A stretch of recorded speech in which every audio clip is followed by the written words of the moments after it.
Hermanos amados, buenas tardes. El pastor Pedro Saavedra les saluda en otra entrega más acerca de estos temas generales de la fe. Y hemos terminado ya la revisión de qué es esa vida que vence.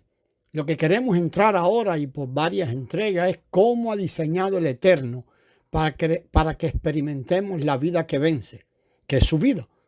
Vamos a basarnos en Gálatas 2:20. Y vamos a poner la atención en esa frase intermedia: ya no vivo yo, mas Cristo. Gálatas 2:20 es un versículo que conocemos bien. En los últimos audios hablamos de lo que es la vida vencedora.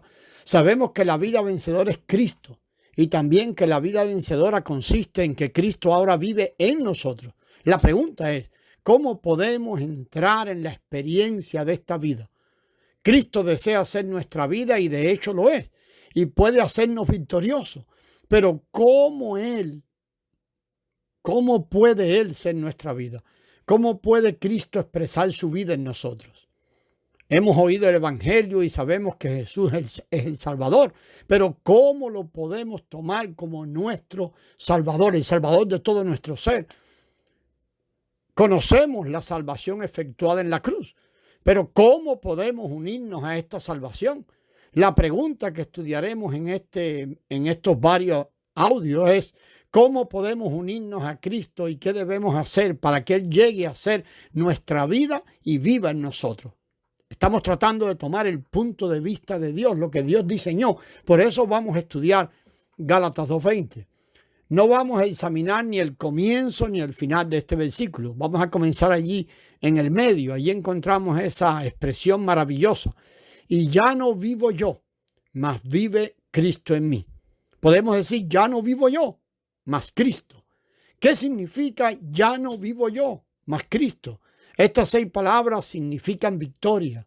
Se refiere a la vida victoriosa de la que hemos estado hablando. La vida victoriosa es sencillamente, o resumido, es ya no vivo yo, número 1. Número 2, mas Cristo. Esta es la vida vencedora. En tanto que se cumpla ya no vivo yo y más Cristo, hay victoria. Y si allá no vivo yo, añadimos más Cristo, tenemos la victoria. Hemos estado escuchando que el significado de la vida que vence es que ya no vivo yo, más Cristo. Pero todavía quedan preguntas. ¿Cómo puede un cristiano dejar de ser él para ser Cristo? ¿Cómo puede uno obtener esta vida? ¿Qué camino debe uno tomar antes de llegar a no ser uno, sino Cristo? Esta es la razón por la que tenemos que estudiar Gálatas 2:20 detenidamente.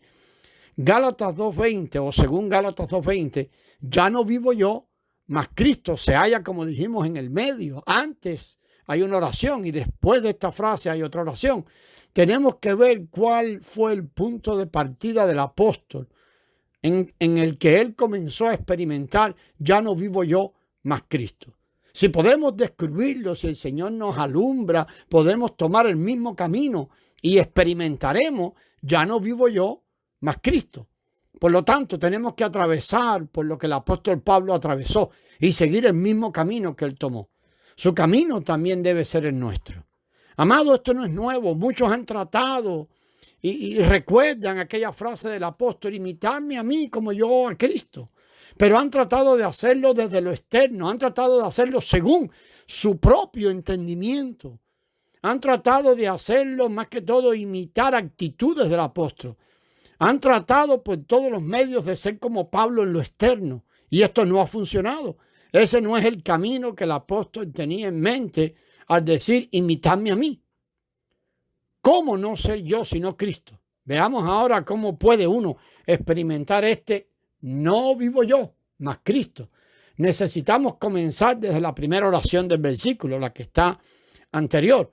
Con Cristo estoy juntamente crucificado, y ya no vivo yo, mas vive Cristo en mí.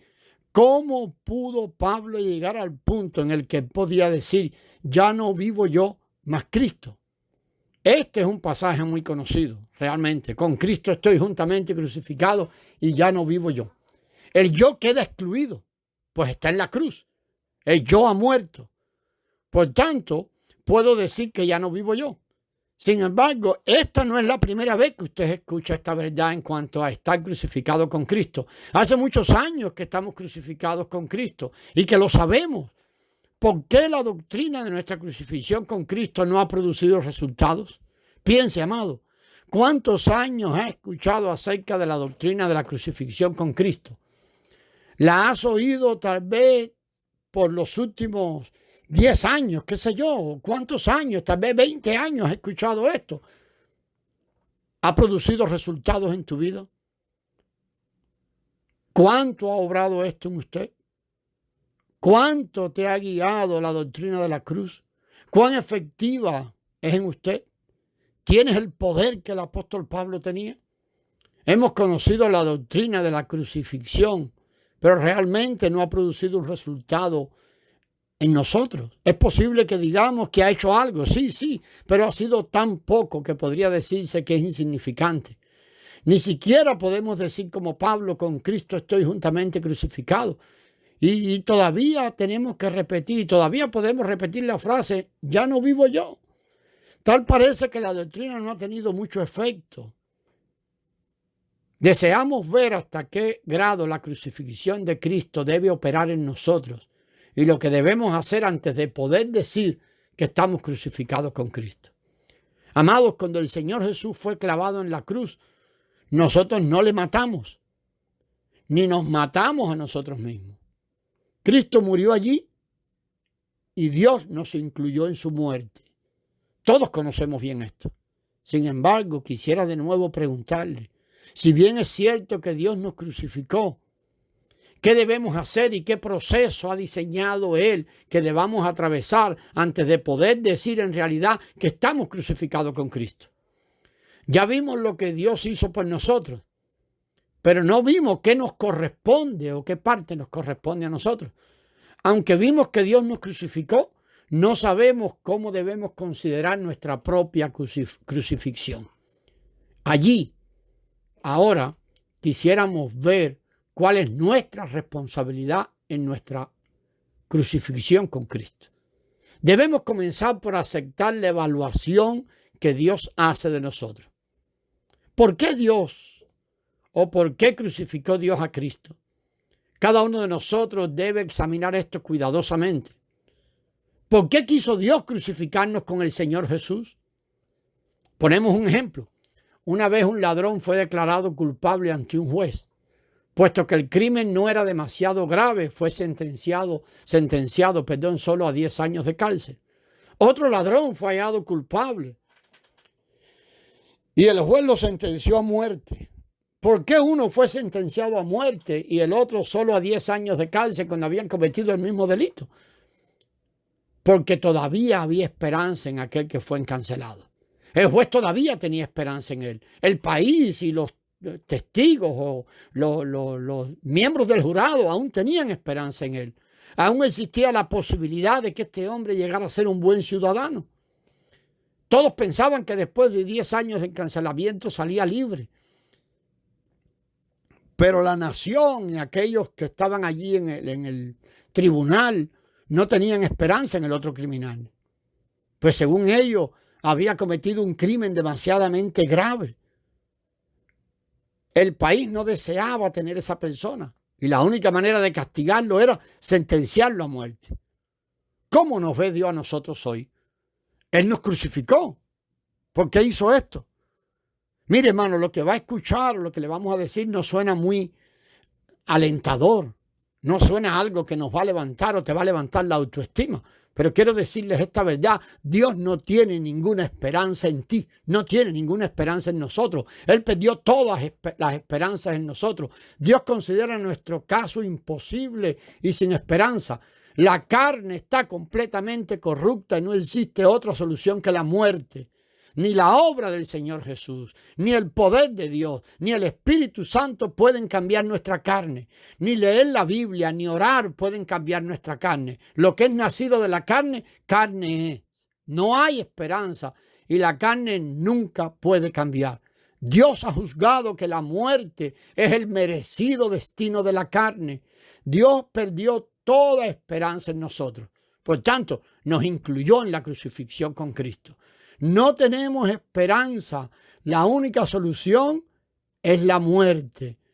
Por esto, lo primero que Dios requiere de un cristiano después de ser salvo es el bautismo. ¿Se ha preguntado por qué? El bautismo es la declaración de que Dios ha abandonado toda esperanza en la persona y la persona lo reconoce y la persona ahora entiende que Dios ha abandonado toda esa esperanza y que Dios la ha crucificado.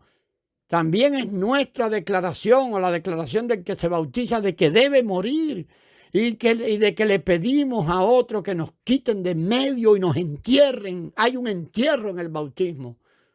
¿Han visto ustedes que el bautismo es la declaración de Dios y nuestro reconocimiento de nuestra propia muerte? Equivale a decir amén a la evaluación que Dios hace de nosotros. Dios dice que merecemos morir y nosotros damos un paso adicional, sepultándonos. Ya perdí toda esperanza en mí mismo. No hay absolutamente ninguna esperanza en mí. Solo merezco morir. Y hoy estoy aquí delante de todos ustedes, aceptando, y estoy aquí hoy en pie sobre la base de la muerte. Muchos cristianos han olvidado lo que hicieron en el momento del bautismo. Muchos han olvidado la evaluación que Dios hace de nosotros. ¿Cómo nos valora Dios? Según su valoración, nosotros debemos morir. Lo único que merecemos es la muerte. No hay otro camino. Es inútil tratar de repararnos o remendarnos. No existe ninguna posibilidad de enmienda y tampoco podemos cambiarnos a nosotros mismos.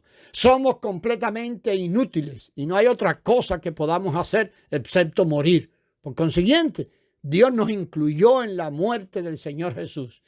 Dios muestra cómo nos evalúa al ponernos en la cruz. Recuerden que la cruz es la valoración que Dios hace de nosotros. Dios nos ha mostrado que solo merecemos morir y que no tenemos esperanza alguna. Pero, ¿aceptamos nosotros este hecho? Los seres humanos con frecuencia se contradicen a sí mismos y muchas veces tienen pensamientos, estamos llenos de pensamientos incongruentes.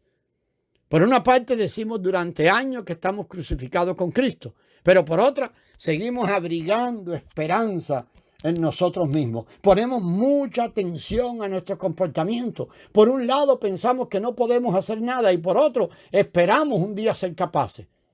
Nos mantenemos tropezando y cayendo y aún así conservamos la esperanza de vencer.